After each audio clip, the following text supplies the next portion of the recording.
احْs'inna وہ نکاح کی گئیں.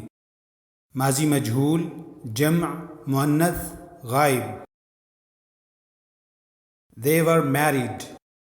Past passive plural feminine third person. أعوذ بالله من الشيطان الرجيم ومن لم يستطع منكم طولا أن ينكح المحصنات المؤمنات فمما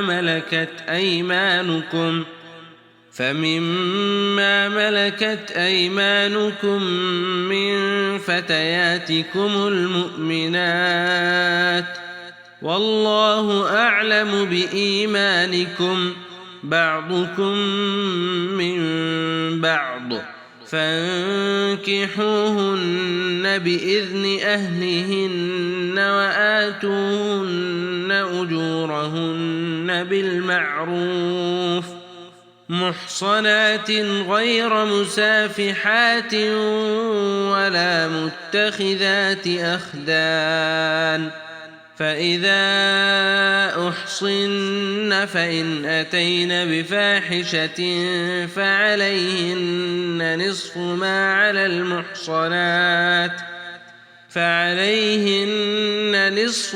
على المحصنات من العذاب ذلك لمن خشي العنة منكم وأن تصبروا خير لكم واللہ غفور رحیم. اور تم میں سے جس کسی کو آزاد مسلمان عورتوں سے نکاح کرنے کی پوری وسعت و طاقت نہ ہو وہ مسلمان لونڈیوں سے جن کے تم مالک ہو اپنا نکاح کر لو. اللہ تمہارے اعمال کو بخوبی جاننے والا ہے. تم سب آپس میں ایک ہی تو ہو اس لیے ان کے مالکوں کی اجازت سے ان سے نکاح کر لو اور قاعدے کے مطابق ان کے مہر ان کو دے دو. وہ پاک دامن ہوں نہ کہ اعلانیہ بدکاری کرنے والیاں نہ خفیہ آشنائی کرنے والیاں. پس جب یہ لونڈیاں نکاح میں آ جائیں پھر اگر وہ بے حیائی کا کام کریں تو انہیں آدھی سزا ہے اس سزا سے جو آزاد عورتوں کی ہے. کنیزوں سے نکاح کا یہ حکم تم میں سے ان لوگوں کے لیے ہے جنہیں گناہ اور تکلیف کا اندیشہ ہو اور تمہارا ضبط کرنا بہت بہتر ہے اور اللہ تعالیٰ بڑا بخشنے والا اور بڑی رحمت والا ہے.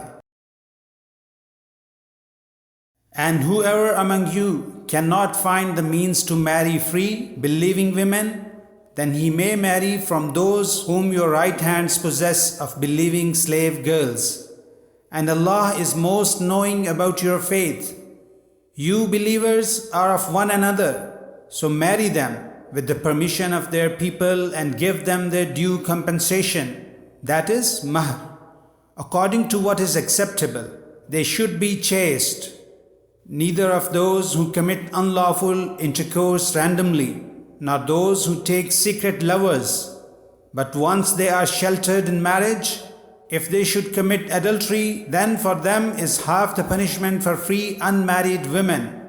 This allowance is for him among you who fears affliction, that is sin.